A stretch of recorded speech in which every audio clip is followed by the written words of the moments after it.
बिस्मिल्लाहिर्रहमानिर्रहीम। व्यूअर्स, अपनी पिछली वीडियो में हमने देखा कि किस तरह से हम आर्गुमेंट्स की मदद से जो अपने फंक्शन के अंदर फ्लेक्सिबिलिटी जनरेट कर सकते हैं।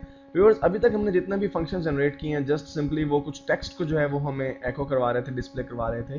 क्या हो अगर हमें कुछ वैल्यू हम चाहते हो कि हमारा फंक्शन हमें कोई वैल्यू रिटर्न करे और हम उस वैल्यू को एको करवाएं। कोई मैथमेटिकल फंक्शन अगर हमने जो है वो ऑपरेट करना हो तो हम किस तरह से इसमें ऑपरेट कर सकते हैं, आइए देखते हैं व्यूवर्स।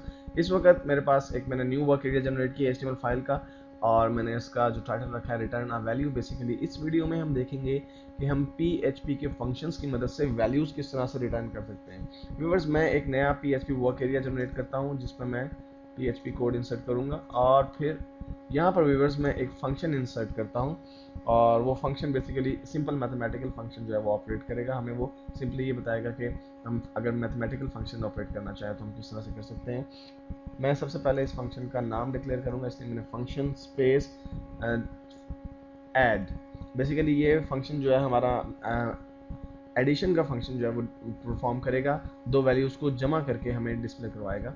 तो व्यूअर्स, मैं इसके लिए दो वेरिएबल असाइन कर देता हूँ। इसे एक में फॉर एग्जाम्पल वेरिएबल A और दूसरा मैं इसे वेरिएबल B असाइन कर देता हूँ।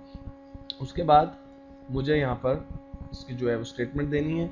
तो मैं ये चाहता हूँ कि जो कोड एग्जीक्यूट होना क्या चाहिए, बेसिकली एक नया वेरिएबल जनरेट हो जाए टोटल के नाम का, और इस टोटल के नाम के वेरिएबल में जो वैल्यू आए बेसिकली वो वेरिएबल A और वेरिएबल B का जो है वो सम हो, टोटल हो। व्यूअर्स, इतना करने के बाद मुझे बेसिकली एक कमांड और यूज़ करनी है जो कि रिटर्न की कमांड है। रिटर्न करवा रहा हूँ मैं टोटल को, रिटर्न टोटल, और फिर इसके बाद डेफिनेटली मुझे सेमीकोलन इंसर्ट करना है और फिर मुझे इस फंक्शन की स्टेटमेंट को क्लोज करने के लिए कर्ली ब्रैकेट को ऑफ करना है। व्यूअर्स, हमने क्या किया, बेसिकली मैंने एक फंक्शन डिक्लेयर किया जो कि ऐड का फंक्शन है। ये फंक्शन क्या करेगा, ये दो वैल्यूज़ लेगा, उन दो वैल्यूज़ को टोटल करेगा और फिर उन दो वैल्यूज़ को टोटल करके एक वेरिएबल नया जनरेट कर देगा, टोटल नाम का वेरिएबल, और फिर उस वेरिएबल को रिटर्न कर देगा हमें स्क्रीन के ऊपर। लेकिन इसको हमें जब डिस्प्ले करवाना है तो व्यूअर्स उसके लिए हमें क्या करना होगा, मसलन जब मैं इस वेरिएबल को कॉल करना चाहता हूँ तो मुझे यहाँ पर लिखना होगा एको। व्यूअर्स, मुझे यहाँ पर एको इसलिए इस्तेमाल करना पड़ रहा है क्योंकि फंक्शन बेसिकली ये जो फंक्शन है ये सिर्फ एक वैल्यू जनरेट कर देगा। हम वेरिएबल A और वेरिएबल B को जो भी वैल्यूज देंगे उन्हें वो टोटल कर देगा, लेकिन वो टोटल वैल्यू कहीं पे एको नहीं, हमने यहाँ पे एको की कमांड नहीं दी, इसलिए जहाँ पर हमें इस वैल्यू को डिस्प्ले करवाना है वहाँ पर हमें एको की कमांड देना पड़ेगी, एको ऐड, यानी फंक्शन का नाम, और फिर वो दो वैल्यूज जिन्हें मैं ऐड करवाना चाहता हूँ, मसलन 8 और 10, इन दो वैल्यूज को मैं ऐड करवाना चाहता हूँ। इसके बाद मैंने सेमीकोलन इंसर्ट किया। व्यूअर्स, अब मैं इस फाइल को सेव करता हूँ और डेफिनेटली पहले ही वाले फोल्डर में मैं इसे सेव करूँगा और इसका नाम मैं रखता हूँ return.php। और आप जानते हैं कि मैं इसकी फाइल टाइप में से PHP फाइल टाइप ही सिलेक्ट करूँगा। मैंने PHP फाइल टाइप सिलेक्ट की और इसको सेव कर दिया मैंने।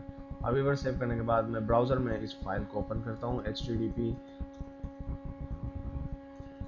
localhost/php_test/ और return.php, ये मेरी फाइल का नाम था व्यूअर्स। तो मैं इसको एंटर करता हूँ और जब मैंने इसे एंटर किया तो व्यूअर्स आप देख रहे हैं हमारे पास 18 जो है वो डिस्प्ले हो गया। आइए मतलब आप फिर जायजा लेते हैं बेसिकली इसने इस फंक्शन ने क्या काम किया। जब हमने इस फंक्शन को एको करवाया, हमने कहा ऐड कर दो 8 और 10 को, तो इस फंक्शन ने 8 और 10 को ऐड किया। बेसिकली 8 जो है A वेरिएबल को असाइन कर दी वैल्यू उसने, और 10 जो है वेरिएबल B को असाइन कर दी, और फिर इनको किया जमा, और जमा करके उसे एक वेरिएबल में सेव कर दिया, टोटल नाम का वेरिएबल था। और फिर जब हमने रिटर्न की कमांड यूज़ की तो बेसिकली ये वैल्यू रिटर्न हो गई, हमें स्क्रीन पर जो है ये डिस्प्ले होगी वैल्यू। इस तरह से व्यूअर्स हम इन फंक्शन को इस्तेमाल कर सकते हैं, मैथमेटिकल जो फंक्शन हैं इनको यूज़ कर सकते हैं अपने फंक्शंस के अंदर। लेकिन व्यूअर्स, एक बात ध्यान में रहे कि हम अपने फंक्शन में किसी एक चीज़ को ही जो है वो कॉल कर सकते हैं, किसी एक एलिमेंट को ही कॉल कर सकते हैं, या इन अदर वर्ड्स हम कह सकते हैं कि अगर मैं यूँ चाहूँ कि दो वेरिएबल हैं, एक वेरिएबल जो है A और एक B, और इन दोनों को ऐड कर रहा है वो, इसके साथ साथ मैं अगर चाहूँ कि इनको लेस करके भी वो शो करे, फॉर एग्जांपल मैं अगर इसको कहता हूँ जी कि एक नया वेरिएबल जनरेट करें जिसका नाम सब्सट्रैक्ट हो, सब्सट्रैक्ट से सब्स लिख रहा हूँ मैं, और फिर ये वेरिएबल A और वेरिएबल बी को माइनस करके इसकी वैल्यू शो करे। तो व्यूवर्स ये फंक्शन इस तरह से काम नहीं करेगा, क्योंकि मैं एक फंक्शन में अगर दो एलिमेंट एक साथ इंसर्ट कर रहा हूँ तो मैं उन दोनों को एक साथ कॉल नहीं कर सकता। इसलिए जब एक फंक्शन मैंने ऐड का बनाया तो उसमें सिर्फ मैं एडिशन ही कर रहा हूँ, सब्सट्रैक्शन नहीं कर सकता। तो व्यूवर्स इस तरह से हम रिटर्न कर सकते हैं किसी वैल्यू को हमारे फंक्शन के जरिए।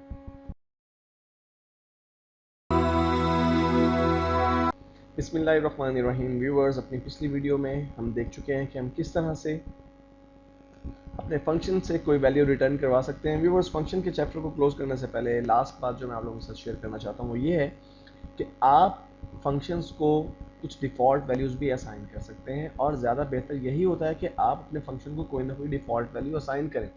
अदरवाइज मे बी आपके पेज पे कोई एरर डिस्प्ले हो सकता है।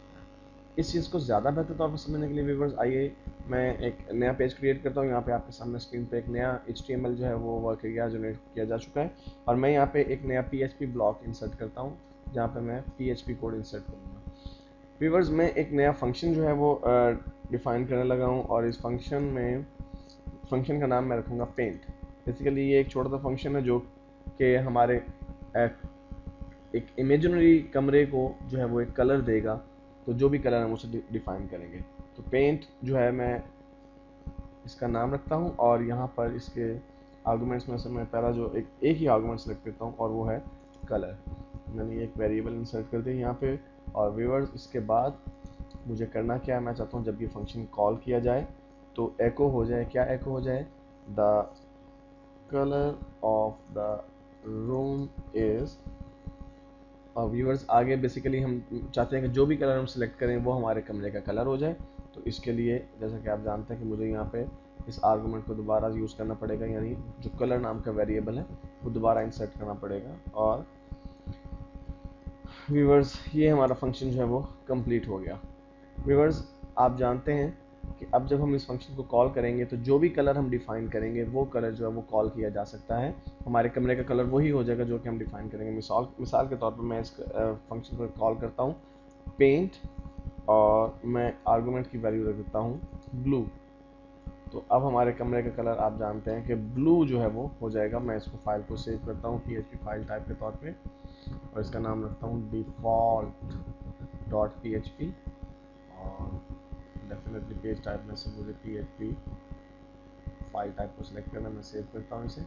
और रिवर्स सेव करने के बाद मैं अपने इस ब्राउज़र में इस पेज को लोड करता हूँ। तो http localhost/php_default.php।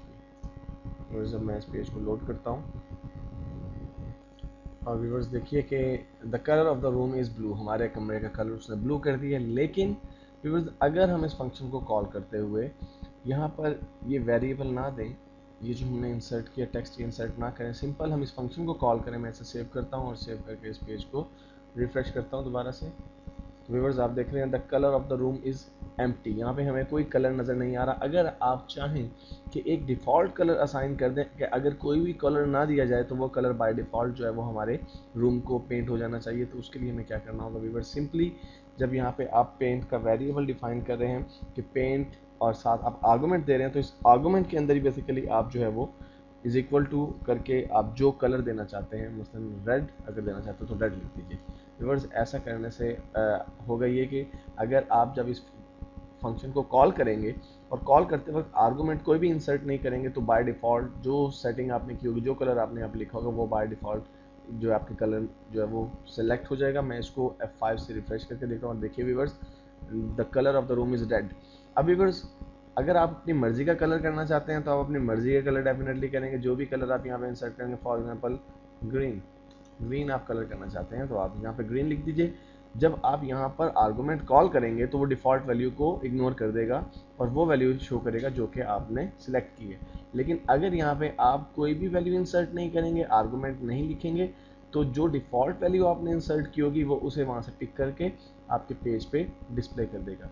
व्यूअर्स, इस तरह से आपका पेज एरर रेजिस्टेंस हो सकता है, उसमें पेज में एरर नहीं आएगा। अदरवाइज एरर ज़ाहिर हो सकता है, जाहिर सी बात है, जब आप एक फंक्शन को कॉल कर रहे हैं और आपने उसमें फंक्शन को क्रिएट करते वक्त तो आर्गुमेंट्स आपने क्रिएट किए हैं, लेकिन उस फंक्शन को कॉल करते हुए आप कोई आर्गूमेंट जो है वो साथ उसके मैच नहीं कर रहे, तो उस सूरत में अगर डिफ़ॉल्ट वैल्यू इंसर्ट कर दी जाए तो एरर नहीं आएगा आपके पेज पे।